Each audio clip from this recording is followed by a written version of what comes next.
امریکی صدر Joe Biden نے صدارت کا منصب سنبھالنے کے بعد پہلی مرتبہ چین میں اپنے ہم منصب سے ٹیلی فونک گفتگو کی، جس میں ہانگ کانگ میں جمہوریت نواز کارکنوں کے خلاف بیجنگ کے کریک ڈاؤن اور انسانی حقوق سے متعلق امور پر اپنے خدشات کا اظہار کیا گیا۔ میڈیا رپورٹ کے مطابق جو بائیڈن نے شی جن پنگ سے دو طرفہ تجارتی معاملات پر بھی تبادلہ خیال کیا۔ دونوں رہنماؤں نے ایسے وقت پر گفتگو کی جب چین میں امریکی قومی سلامتی کی حکمت عملی کا جائزہ لینے کے لیے پینٹاگون ٹاسک فورس کے منصوبوں کا اعلان کیا گیا ہے۔ علاوہ ازیں امریکی صدر میانمار میں فوجی بغاوت کے بعد فوجی حکومت کے خلاف پابندیاں عائد کر رہے ہیں۔ وائٹ ہاؤس کے ایک بیان میں کہا گیا کہ جو بائیڈن نے بیجنگ کے زبردستی اور غیر منصفانہ معاشی طریقوں کے بارے میں تشویش کا اظہار کیا۔ بیان میں کہا گیا کہ جو بائیڈن نے چینی صدر سے مغربی صوبے سنکیانگ میں ایغور اور نسلی اقلیتوں کے خلاف انسانی حقوق کی پامالیوں اور تائیوان کے خلاف بیجنگ کے اقدامات پر تشویش کا اظہار کیا۔ جو بائیڈن نے ٹیلی فونک گفتگو کے بعد ٹویٹر پر کہا کہ میں نے شی جن پنگ سے کہا کہ امریکی عوام کو فائدہ پہنچا تو بیجنگ کے ساتھ کام کروں گا۔ اس ضمن میں چین کے ریاستی نشریاتی ادارے CCTV نے دونوں صدور کے مابین ہونے والی گفتگو کو مثبت قرار دیتے ہوئے کہا کہ شی جن پنگ نے تسلیم کیا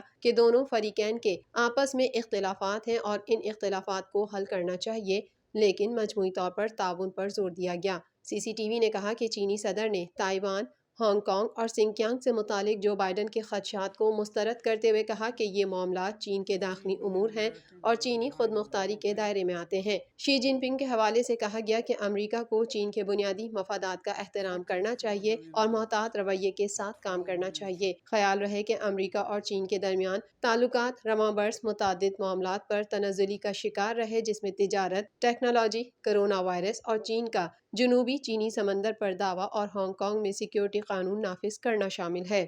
امریکی محکمہ خارجہ نے کہا ہے کہ کشمیر سے متعلق امریکہ کی پالیسی میں کوئی تبدیلی نہیں آئی۔ واشنگٹن اسے دونوں ممالک کے درمیان متنازع خطہ سمجھتا ہے۔ مزید تفصیلات جانتے ہیں اس رپورٹ میں۔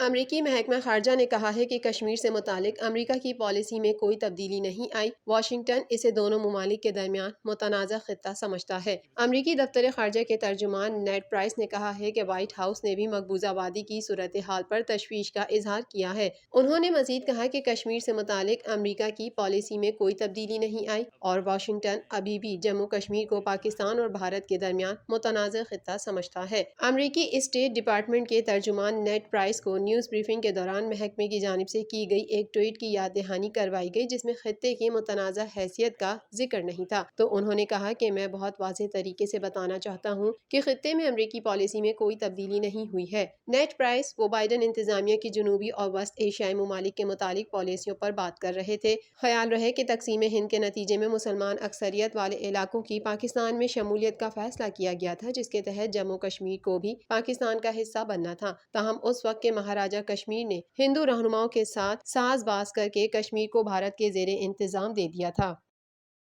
امریکہ میں 130 سے زائد گاڑیاں آپس میں ٹکرا گئیں۔ حادثے میں کاریں اور ٹرک ایک دوسرے سے بری طرح ٹکرائے، جس کی وجہ سے گاڑیوں کو شدید نقصان پہنچا۔ مزید جانتے ہیں اس رپورٹ میں۔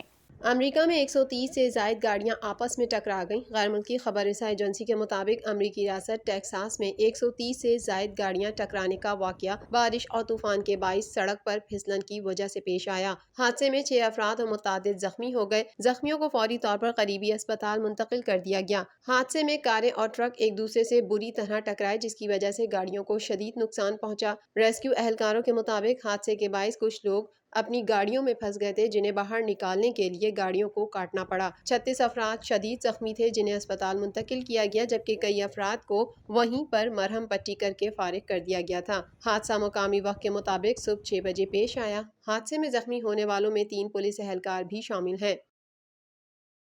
ڈیموکریٹس کا کہنا ہے کہ ریپبلکن ارکان کی مدد کی اپیلوں کے باوجود ڈونلڈ ٹرمپ نے ارکان کانگریس کو مظاہرین کے رحم و کرم پر چھوڑ دیا تھا۔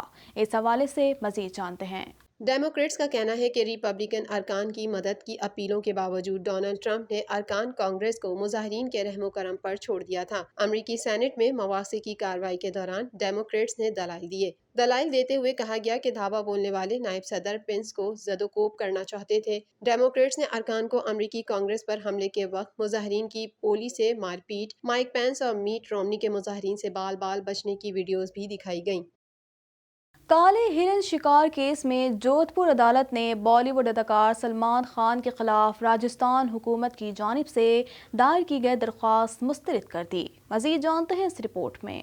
کالے ہرن شکار کیس میں جودھ پور عدالت نے بالی ووڈ اداکار سلمان خان کے خلاف راجستھان حکومت کی جانب سے دائر کی گئی درخواست مسترد کر دی۔ بھارتی میڈیا کے مطابق کالا ہرن شکار کیس سے متعلق جودھ پور کی ڈسٹرکٹ اور سیشن عدالت میں سماعت ہوئی۔ دوران سماعت عدالت نے کالے ہرن شکار کیس میں اداکار سلمان خان کے خلاف راجستھان کی حکومت کی جانب سے دائر کردہ درخواست مسترد کر دی۔ ریاستی حکومت نے 2003 میں سلمان خان کے خلاف اسلحہ لائسنس کے حوالے سے عدالت میں جعلی حلف نامہ پیش کرنے کا الزام عائد کیا تھا۔ فروری 2021 کو جودھ پور کی عدالت میں کالے ہرن کے 9 غیر قانونی شکار سے متعلق کیس کی سماعت ہوئی تھی، جس میں سلمان خان ویڈیو لنک کے ذریعے پیش ہوئے تھے۔ اس موقع پر سلمان خان کے وکیل ہستیمل سرسوت نے عدالت کو بتایا تھا کہ اگست 2003 میں غلطی سے جعلی حلف نامہ جمع کرایا گیا تھا۔ سلمان خان مصروفیات کے باعث بتانا بھول گئے تھے کہ ان کے اسلحے کا لائسنس تجدید کے لیے گیا ہوا ہے، اسی وجہ سے انہوں نے عدالت میں کہا کہ ان کا لائسنس گم ہو گیا ہے اور جعلی حلف نامہ جمع کرایا، لہٰذا سلمان خان کو غلطی کی بنیاد پر معاف کیا جائے۔ تاہم حکومتی وکیل بھوانی بھاٹی نے عدالت سے درخواست کی تھی اداکار کے خلاف عدالت کو گمراہ کرنے کا مقدمہ درج کیا جائے۔ عدالت نے دونوں جانب کے دلائل سننے کے بعد کیس کا فیصلہ 11 فروری جمعرات تک مؤخر کر دیا تھا، اور اب گزشتہ روز عدالت نے فیصلہ سناتے ہوئے اداکار کے خلاف ریاستی حکومت کی درخواست مسترد کر دی۔ عدالت کے باہر سلمان خان کے وکیل نے صحافیوں سے بات کرتے ہوئے کہا کہ جودھ پور ڈسٹرکٹ اینڈ سیشن کورٹ نے ایک تفصیلی حکم میں ریاستی حکومت کی دونوں درخواستوں کو خارج کر دیا ہے۔ ہم نے 2006 میں ہی جواب دیا تھا کہ سلمان خان نے عدالت میں کوئی جھوٹا حلف نامہ پیش نہیں کیا تھا اور ایسی درخواستوں کو صرف سلمان خان کو پریشان کرنے کے لیے پیش کیا جا رہا ہے۔ دوسری جانب سلمان خان نے عدالت کی جانب سے ان کے خلاف درخواست مسترد ہونے پر اپنے بدناہوں کا شکریہ ادا کیا۔ سلمان خان نے انسٹاگرام پر اپنی ایک تصویر شیئر کی اور لکھا، میرے تمام مداحوں، آپ سب کی سپورٹ اور فکر کا بہت شکریہ، خیال رکھو اپنا اور اپنے گھر والوں کا، مجھے آپ سب سے بے حد محبت ہے۔ بالی ووڈ کی معروف اداکارہ بپاشا باسو بھی بھارت کے معروف ریئلٹی شو بگ باس کے سیزن 14 کی سب سے مضبوط اور معروف امیدوار روبینہ دلیک کو سپورٹ کرنے میدان میں آ گئیں۔ مزید جانتے ہیں اس رپورٹ میں۔ بالی ووڈ کی معروف اداکارہ بپاشا باسو بھی بھارت کے معروف ریئلٹی شو بگ باس کے سیزن 14 کی سب سے مضبوط اور معروف امیدوار روبینہ دلیک کو سپورٹ کرنے میدان میں آ گئیں۔ اس ضمن میں بپاشا باسو نے اپنے تصدیق شدہ انسٹاگرام اکاؤنٹ پر روبینہ دلیک کے لیے ایک خصوصی سٹوری شیئر کی۔ بپاشا باسو نے اپنی انسٹاگرام سٹوری میں روبینہ کی وہ تصویر شیئر کی جو بگ باس کے سیزن 14 کے دوران لی گئی تھی۔ بالی ووڈ اداکارہ نے تصویر شیئر کرتے ہوئے لکھا کہ میں بگ باس کا سیزن 14 دیکھ رہی ہوں اور روبینہ اس سیزن کی سب سے مضبوط امیدوار ہے۔ انہوں نے اپنی خوشی ظاہر کرتے ہوئے لکھا کہ اس سیزن کی فاتح روبینہ کو ہی بننا چاہیے۔ بپاشا باسو نے مزید کہا کہ میری نیک خواہشات اور دعائیں روبینہ دلیک کے ساتھ ہیں۔ واضح رہے کہ روبینہ دلیک کے ساتھ ان کے شوہر ابھینیو شکلا بھی بگ باس 14 کے گھر کا حصہ تھے، لیکن وہ رواں ہفتے اس کھیل سے آؤٹ ہو گئے۔ روبینہ دلیک بھارتی ڈرامہ انڈسٹری کی مقبول ترین اداکارہ بھی ہیں۔ اس کے علاوہ روبینہ دلیک نے 2006 میں مس شملہ کا خطاب جیتا تھا اور اس کے 2 سال بعد 2008 میں انہوں نے مس شمالی ہندوستان کا خطاب بھی اپنے نام کیا تھا۔ دوسری جانب روبینہ دلیک کو بگ باس 14 کی مقبول ترین امیدوار ہونے کا اعزاز بھی حاصل ہے۔ اس شو کے سامعین روبینہ دلیک کو شو کی ابتدا سے ہی بہت سپورٹ کر رہے ہیں اور ان کا کہنا ہے کہ وہ اداکارہ کی جیت کے منتظر ہیں۔ عالمی ادارہ صحت نے خبردار کیا ہے کہ کورونا وائرس کی 3 نئی اقسام تیزی سے پھیل رہی ہیں، جبکہ اسکیپ میوٹیشن نامی عمل کی شناخت ہوئی ہے جو اینٹی باڈیز کی افادیت کم کر سکتا ہے اور وائرس کے خلاف ویکسین کم مؤثر ہو سکی۔ مزید جانتے ہیں اس رپورٹ میں۔ دنیا بھر میں کرونا کیسز کی تعداد 10,82,96,000 سے بڑھ گئی اور 23,78,824 افراد جان کی بازی ہار گئے۔ دنیا میں کرونا کے 8,32,09,000 سے زائد مریض صحت یاب ہو چکے ہیں اور 2,54,38,000 سے زائد زیر علاج ہیں۔ عالمی ادارہ صحت نے خبردار کیا ہے کہ کرونا وائرس کی 3 نئی اقسام تیزی سے پھیل رہی ہیں، جبکہ اسکیپ میوٹیشن نامی عمل کی شناخت ہوئی ہے جو اینٹی باڈیز کی افادیت کم کر سکتا ہے اور وائرس کے خلاف ویکسین کم مؤثر ہو سکے گی۔ امریکہ میں کورونا کی صورتحال سب سے زیادہ خوفناک ہے، جہاں 4,86,922 اموات ہو چکی ہیں اور 2,80,02,000 سے زائد افراد متاثر ہیں۔ بھارت کورونا کیسز کے اعتبار سے دنیا میں دوسرے نمبر پر ہے، جہاں اموات کی تعداد 1,55,484 اور 1,08,80,000 سے زائد افراد میں وائرس کی تشخیص ہو چکی ہے۔ روس میں 40,27,000 سے زائد افراد کورونا وائرس سے متاثر ہو چکے ہیں اور اموات کی مجموعی تعداد 78,687 ہے۔ برطانیہ میں 39,98,000 سے زائد زائد افراد متاثر ہیں اور 1,15,529 اموات ہو چکی ہیں۔ فرانس میں 34,06,000 سے زائد افراد متاثر اور 80,803 جان کی بازی ہار چکے ہیں۔ ترکی میں کرونا وائرس سے اموات 27,187 تک جا پہنچی ہیں، جبکہ کرونا وائرس کے کیسز 25,64,427 ہو چکے ہیں۔